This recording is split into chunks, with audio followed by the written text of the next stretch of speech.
ಶುಭೋದಯ, ಸುಪ್ರಭಾತ, ಶುಭ ಮುಂಜಾನೆ. ಪ್ರೀತಿಯ ವಿದ್ಯಾರ್ಥಿಗಳೇ, ತಮ್ಮೆಲ್ಲರಿಗೂ ಆತ್ಮೀಯ ಆದರದ ಸ್ವಾಗತ.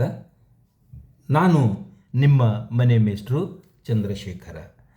ಇವತ್ತು ವಾಕ್ಯ ಪ್ರಭೇದಗಳು ಅಂತಕ್ಕಂತಹ ಇನ್ನೊಂದು ಅತ್ಯಂತ ಮಹತ್ವದ ಪಾಠದ ಜೊತೆಗೆ ನಾನು ಬಂದಿದ್ದೇನೆ. ಪ್ರಭೇದಗಳು ಅಂದರೆ ವ್ಯತ್ಯಾಸಗಳು.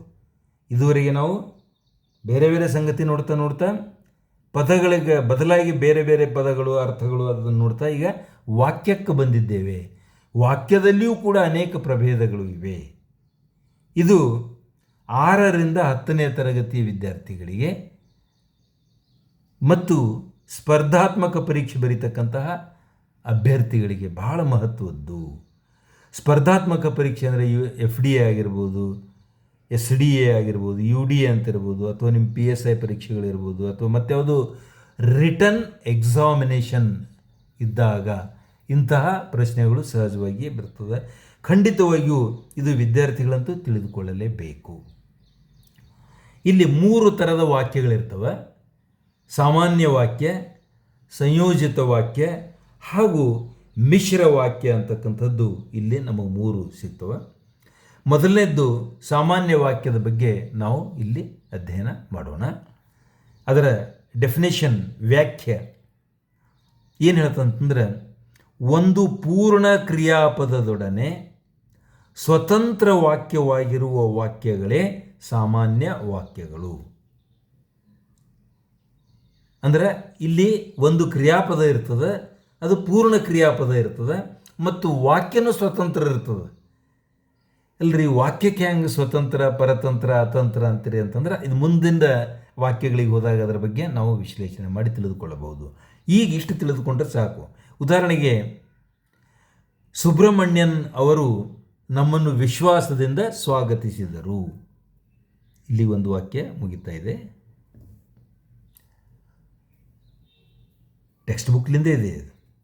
ಸುಬ್ರಹ್ಮಣ್ಯನ್ ಅವರು ನಮ್ಮನ್ನು ವಿಶ್ವಾಸದಿಂದ ಸ್ವಾಗತಿಸಿದರು. ಎರಡನೇ ವಾಕ್ಯ, 10ನೇ ಶತಮಾನದವರೆಗೆ ಗಂಗರು ತಲೆ ಎತ್ತಿ ಬಾಳಿದರು. ಈ 2 ವಾಕ್ಯಗಳನ್ನು ನಾವು ನೋಡಿದಾಗ ಸ್ವಾಗತಿಸಿದರು ಮತ್ತು ಬಾಳಿದರು ಇವೆರಡೂ ಕ್ರಿಯಾಪದಗಳು. ಇಲ್ಲಿ ಉಪವಾಕ್ಯಗಳು ಯಾವುದೂ ಇಲ್ಲ, ಒಂದೇ ವಾಕ್ಯದ.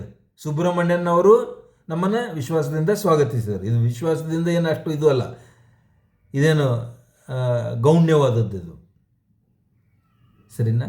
ಇಲ್ಲಿ ಸುಬ್ರಹ್ಮಣ್ಯನ್ ಅವರು ನಮ್ಮನ್ನು ಸ್ವಾಗತಿಸಿದರು, ವಾಕ್ಯ ಮುಗೀತು. ವಿಶ್ವಾಸದಿಂದ ಅನ್ನೋದು ಅದು ನಾವು ಅಷ್ಟೇ ಆ ಪಠ್ಯದಲ್ಲಿರುವ ಕಾರಣಕ್ಕೋಸ್ಕರವಾಗಿ ನಾವು ತೆಗೆದುಕೊಂಡಿದ್ದೇವೆ. ಗಂಗರು 10ನೇ ಶತಮಾನದವರೆಗೆ ತಲೆ ಎತ್ತಿ ಬಾಳಿದರು. ಇಲ್ಲಿ ಬಾಳಿದರು ಅಂತಕ್ಕಂಥದ್ದು ಕ್ರಿಯಾಪದ. ಇದು ಸಾಮಾನ್ಯ ವಾಕ್ಯ. ಈಗ ಸಂಯೋಜಿತ ವಾಕ್ಯ ಅಂತಂದರೆ ಏನು ಅಂತಕ್ಕಂಥದ್ರ ಬಗ್ಗೆ ನಾವು ಚರ್ಚೆ ಮಾಡೋಣ. ಸ್ವತಂತ್ರ ವಾಕ್ಯಗಳಾಗಿ ನಿಲ್ಲಬಲ್ಲ 2, ನೋಡ್ರಿ ಭಾಳ ಇಂಪಾರ್ಟೆಂಟ್ ಇದೆ, ಅಥವಾ ಹೆಚ್ಚು ಉಪವಾಕ್ಯಗಳು ಸೇರಿ ಒಂದು ಪೂರ್ಣ ಅಭಿಪ್ರಾಯದ ವಾಕ್ಯವಾಗಿದ್ದರೆ ಅದು ಸಂಯೋಜಿತ ವಾಕ್ಯ. ಸ್ವಲ್ಪ ಕಾಂಪ್ಲೆಕ್ಸ್ ಅನಿಸ್ತದೆ ನೋಡ್ರಿ. ಎಕ್ಸಾಂಪಲ್ ನೋಡಿದಾಗ ಗೊತ್ತಾಗ್ತದೆ ನಿಮಗೆ. ಪಾಂಡವರ ಯಜ್ಞತುರಗ ಮಣಿಪುರವನ್ನು ಪ್ರವೇಶಿಸಿತು. ಇಲ್ಲಿ ಒಂದು ವೇಳೆ ಫುಲ್ ಸ್ಟಾಪ್ ಕೊಟ್ಟರೆ ಇದು ಸಾಮಾನ್ಯ ವಾಕ್ಯ ಆಗಿಬಿಡ್ತದೆ. ಆದರೆ ಇಲ್ಲಿ ಏನಿದೆ, ಕಂಟಿನ್ಯೂ ಇದೆ. ಇದು ಅರ್ಧ ವಿರಾಮ, ಸೆಮಿಕಾಮ ಅಂತ ಹೇಳ್ತೀವಲ್ಲ, ಅರ್ಧ ವಿರಾಮ ಅಂದರೆ ಸ್ವಲ್ಪ ನಿಲ್ಬೇಕಿಲ್ಲಿ. ಓದುವ ಕಾಲಕ್ಕೆ ಅಲ್ಪ ವಿರಾಮ ಅಲ್ಲ, ಅರ್ಧ ವಿರಾಮ ನೆನ್ಪಿಟ್ಕೊಡ್ರಿ. ಸೆಮಿಕಾಮ, ನಾಟ್ ಕಾಮ, ಸೆಮಿಕಾಮ, ಅರ್ಧ ವಿರಾಮ. ಓದೋದು ನಾವು ಓದಿ ತೋರಿಸಿ ನೋಡ್ರಿ. ಪಾಂಡವರ ಯಜ್ಞತುರಗ ಮಣಿಪುರವನ್ನು ಪ್ರವೇಶಿಸಿತು. ಆಗ ಬಭ್ರುವಾಹನನು ಅದನ್ನು ಕಟ್ಟಿ ಹಾಕಿದನು. ಆದ್ದರಿಂದ ಬಭ್ರುವಾಹನನಿಗೂ ಅರ್ಜುನನಿಗೂ ಯುದ್ಧ ನಡೆಯಿತು. ಸಿಂಪಲ್.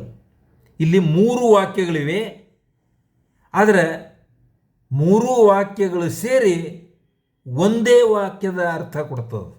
ಏನಪ್ಪ ಅರ್ಥ ಅಂತಂದ್ರೆ, ಅರ್ಜುನನಿಗೂ ಬಭ್ರುವಾಹನಿಗೂ ಯುದ್ಧ ಆಯಿತು ಅಂತಕ್ಕಂಥದ್ದು ಬೇರೆ ಬೇರೆ ವಾಕ್ಯಗಳ ಸಂಯೋಜನೆ ಹೊಂದಿ ಪೂರ್ಣ ಅಭಿಪ್ರಾಯ ಕೊಡ್ತಾ ಇದೆ. ತಿಳ್ಕೊಳ್ರಿ. ಪೂರ್ಣ ಅಭಿಪ್ರಾಯ ಏನು? ಪೂರ್ಣ ಅಭಿಪ್ರಾಯ ಅರ್ಜುನನಿಗೂ ಬಬ್ರುವಾನಿಗೂ ಯುದ್ಧ ಆಗಲಿಕ್ಕೆ ಕಾರಣ ಏನು ಅನ್ನೋದಕ್ಕೆ 3 ವಾಕ್ಯಗಳು ಸೇರಿಕೊಂಡು ಒಂದು ಪೂರ್ಣ ಅಭಿಪ್ರಾಯ ಇದೆ. ಸಂಯೋಜಿತ ಸಂಯೋಜನೆ ಅಂತಾರೆ ಮಿಕ್ಸ್ ಆಗಿ, ಮತ್ತೇನಿಲ್ಲ, ಭಾಳ ಸುಲಭ. ಒಂದರ ಜೊತೆಗೆ ಇನ್ನೊಂದು ಸೇರಿಕೊಂಡು ಸಾಮಾನ್ಯವಾಗಿ ಅಲ್ಲಿ ಅರ್ಧ ವಿರಾಮಗಳು ಇರತಕ್ಕಂಥದ್ದನ್ನು ನಾವು ಗಮನಿಸ್ತಾ ಇದ್ದೇವೆ. ಇಲ್ಲಿ ನೋಡ್ರಿ, ಅದನ್ನೇ ಇನ್ನಷ್ಟು ಎಕ್ಸ್ಪ್ಲೇನ್ ಕೂಡ ಇಲ್ಲಿ ಇದೆ. ಇಲ್ಲಿ 3 ಸ್ವತಂತ್ರ ವಾಕ್ಯಗಳು.